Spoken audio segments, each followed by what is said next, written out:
Mesdames et messieurs, bonjour. Nous sommes la structure Mellitus, une organisation sans but lucratif qui œuvre dans la prévention et la lutte contre le diabète sucré. Dans le cadre de notre projet portant sur les interviews, afin d'apporter un minimum d'informations à la communauté sur le diabète, nous voici aujourd'hui au département de gynécologie obstétrique et clinique universitaire de Kinshasa, où nous allons interviewer le professeur Dr Patrick Kaindo, spécialiste exerçant dans les 10 départements. Bonjour professeur. Bonjour. Merci professeur. Pourrions-nous avoir une brève présentation de votre personne? Oui, merci beaucoup. Avant de me présenter, j'aimerais remercier d'abord l'équipe de Mellitus ASBL pour cette initiative visant à informer la population sur le diabète en général ainsi que ses complications. Alors pour ma part, comme vous avez dit, je me nomme Patrick Kaendo Moyano. Je suis gynécologue obstétricien, mais aussi professeur à l'université de Kinshasa à la faculté de médecine, où j'exerce au sein du département de gynécologie obstétrique, dont je suis le secrétaire en charge de la recherche, mais aussi le chef du service d'obstétrique.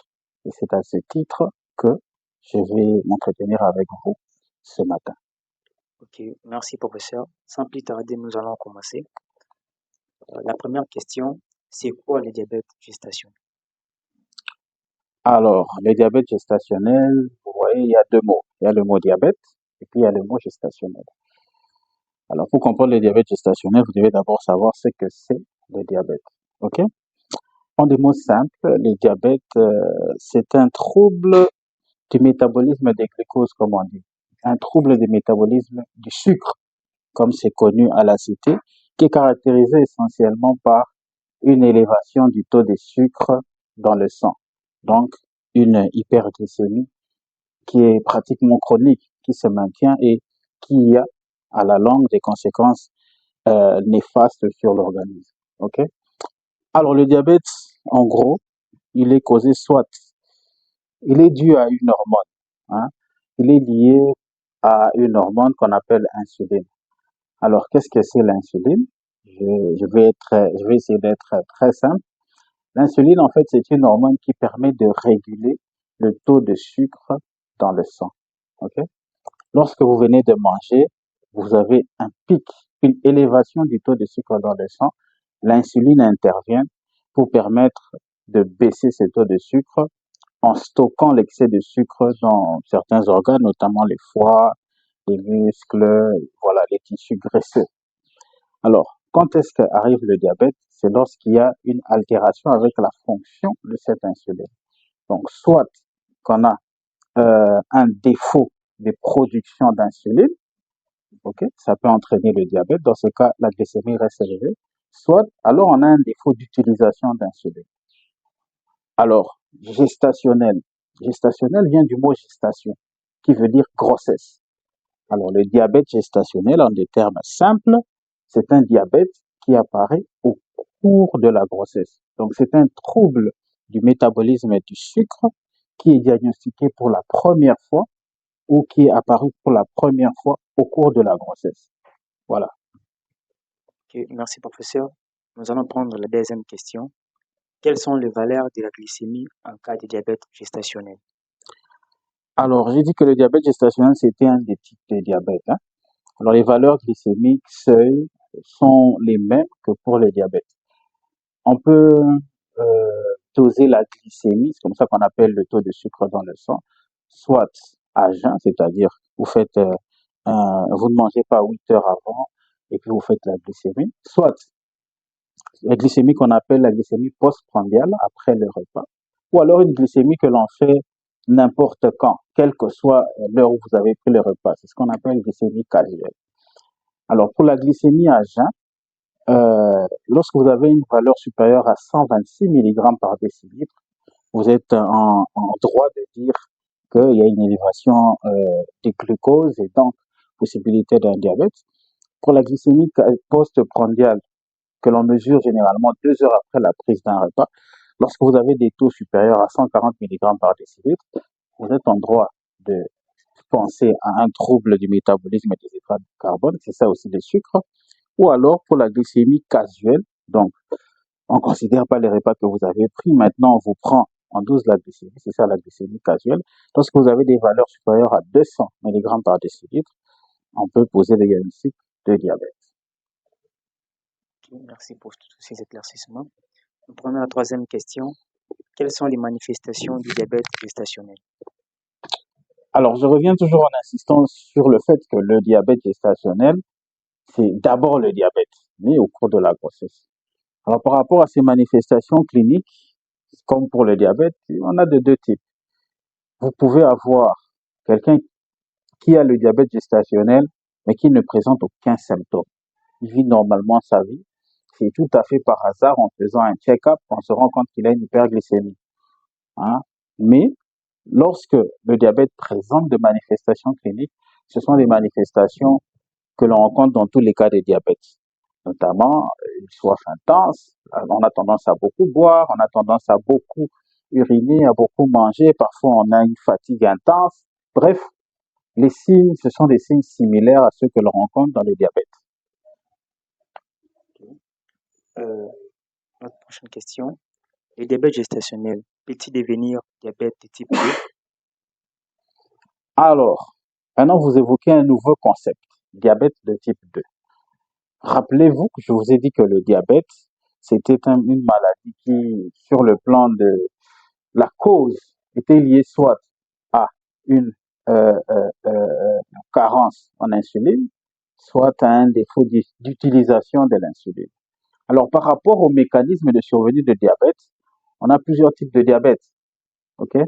Lorsque votre diabète est dû à une destruction des cellules pancréatiques qui produisent l'insuline, on a ce qu'on appelle le diabète de type 1, anciennement appelé insulinodépendante.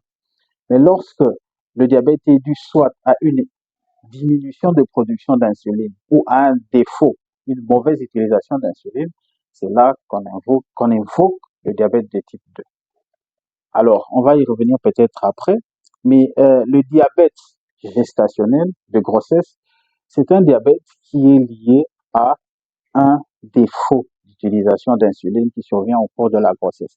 Et à ce titre, sur le plan du mécanisme d'apparition ou de survenue, il y a des similitudes avec le diabète de type 2.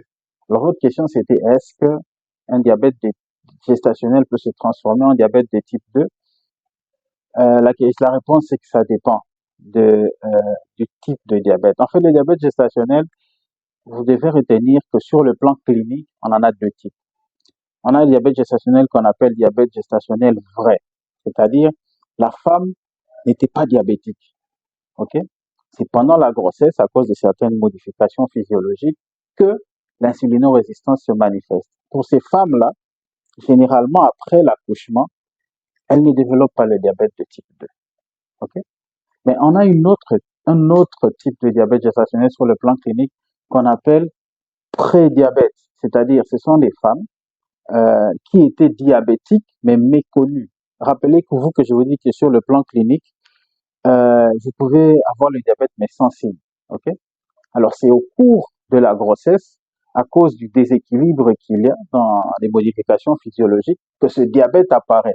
Chez ces femmes-là qui étaient déjà connues diabétiques, elles ont de fortes chances de développer le diabète de type 2. Donc, en bref, vous devez retenir que le diabète gestationnel augmente le risque de développer le diabète de type 2 de 7, voire même à 13 fois, en fonction des différents auteurs que l'on retrouve dans la littérature. Donc, je dirais, normalement, lorsque c'est un diabète vrai, la personne guérit, mais il faut quand même surveiller parce que on a un risque de développer le diabète de type 2. Merci, professeur. Nous allons prendre la cinquième question et en dévoiler. Quelles sont les causes, premièrement, et ainsi que les facteurs de risque associés au diabète gestationnel? Alors, merci beaucoup pour la question. Alors, le diabète gestationnel, comme je vous ai dit, c'est un diabète qui est lié à la grossesse. Cause, oui, je vais dire que la cause, c'est un peu la grossesse. Pourquoi? Parce que comme je vous ai dit, pendant la grossesse, il y a des modifications physiologiques de l'organisme de la mère qui entraînent un certain degré de ce qu'on appelle l'insulinorésistance, c'est-à-dire la mauvaise utilisation de l'insuline. Et ça se manifeste généralement euh, à la deuxième moitié de la grossesse, après 24, 28 semaines. Ok. Alors, euh, en ce sens, c'est la grossesse qui favorise l'éclosion du diabète gestationnel chez les patientes à risque. On en vient à votre deuxième question. Les patientes à risque, quels sont ces facteurs de risque? Les facteurs de risque, il y en a un certain nombre qui sont évoqués dans la littérature. Premièrement, d'abord, il y a les facteurs qu'on appelle les facteurs génétiques liés à l'ethnicité. Hein. Il y a des études qui ont montré que certaines tribus ailleurs, hein, parce qu'en Afrique, il faut qu'on le fasse aussi, chez les Américains, par exemple, on a constaté que les autochtones qu'on a retrouvés en Amérique ne faisaient moins de diabète de type 2 que les autres couches de la population, comme les Amérindiens.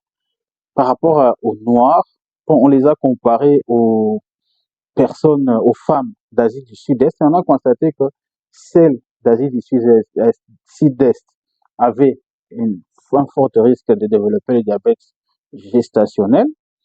Mais pour les Africains, voilà, la première maladie liée à notre race serait l'hypertension, mais ensuite, juste après, il y a le diabète gestationnel au cours de la grossesse. Donc, à côté de l'ethnicité, il y a les antécédents de la dame qui constituent des facteurs de risque. On a d'abord des antécédents liés à ses parents, qu'on appelle les antécédents héréditaires. Donc, si parmi les parents, papa, maman, il y avait un diabétique, la dame a des risques de faire le diabète gestationnel. Si parmi ses sœurs et ses frères, il y a des diabétiques dans la famille, c'est possible que la femme développe également le diabète gestationnel. À côté de ça, il y a des antécédents de la dame elle-même, ok, des antécédents personnels. Si c'est une femme qui avait fait le diabète gestationnel au cours d'une grossesse précédente, elle est à risque de faire encore le diabète gestationnel. Si dans ces antécédents, on note certaines anomalies ou complications qui arrivent avec le diabète gestationnel, comme les enfants trop gros, de plus de 4 kilos, lorsqu'une femme, lors de ses grossesses antérieures, elle a eu ce qu'on appelle un polyhydramnios, c'est-à-dire une grossesse avec beaucoup de liquide amniotique, elle est à risque de faire le diabète gestationnel. Alors, au-delà de ces, disons, ce sont des antécédents obstétricaux, une femme qui fait souvent des infections à répétition, infections urinaires à répétition, est à risque. Bien sûr, celle qui fait aussi des infections à Candida albicans, hein, des infections avec des candidats, sont aussi des signes ou des signaux qui peuvent permettre de prédire la possibilité de développer le diabète gestationnel. Mais à côté de ça, toujours par rapport à la dame, à côté de ses antécédents, l'âge de la mère. Lorsque vous avez un âge supérieur à 35 ans, vous êtes à risque des maladies métaboliques, non seulement l'hypertension, mais aussi le diabète gestationnel, comme dans la population générale. Le statut nutritionnel de la dame, c'est-à-dire son indice de masse corporelle, l'obésité, le surpoids, constituent tous des facteurs de risque de diabète gestationnel. Et enfin, pour finir, il y a des relations, vous voyez, je vous ai cité l'hypertension plusieurs fois, il y a des études qui prouvent maintenant que les femmes qui ont des antécédents d'hypertension au cours de la grossesse sont également à risque de développer le diabète gestationnel. Ok, merci beaucoup, professeur.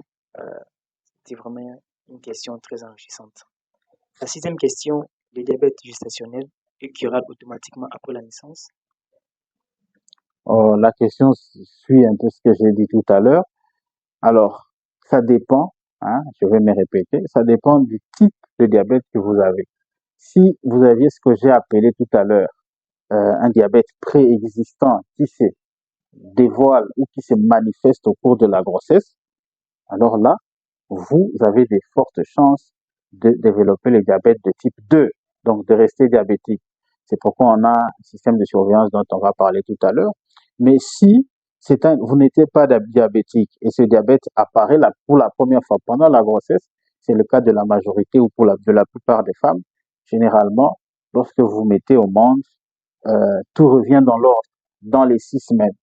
Dans les 6 semaines, les taux de sucre reviennent normal. Et d'ailleurs, c'est pourquoi chez les femmes qui ont fait le diabète gestationnel au cours de la grossesse, il est conseillé d'établir une certaine surveillance après l'accouchement en postpartum.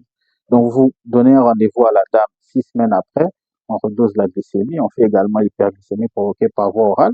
Ensuite, vous pouvez lui donner rendez-vous 3 mois après. Si c'est normal, vous donnez rendez-vous tous les ans ou tous les 3 ans. Et ça, on te recommande de surveiller pendant 25 ans. Donc, voilà. Quand c'est bien organisé, on est obligé de surveiller ces femmes parce qu'avec, ce sont des études que nous menons aussi au niveau du département, avec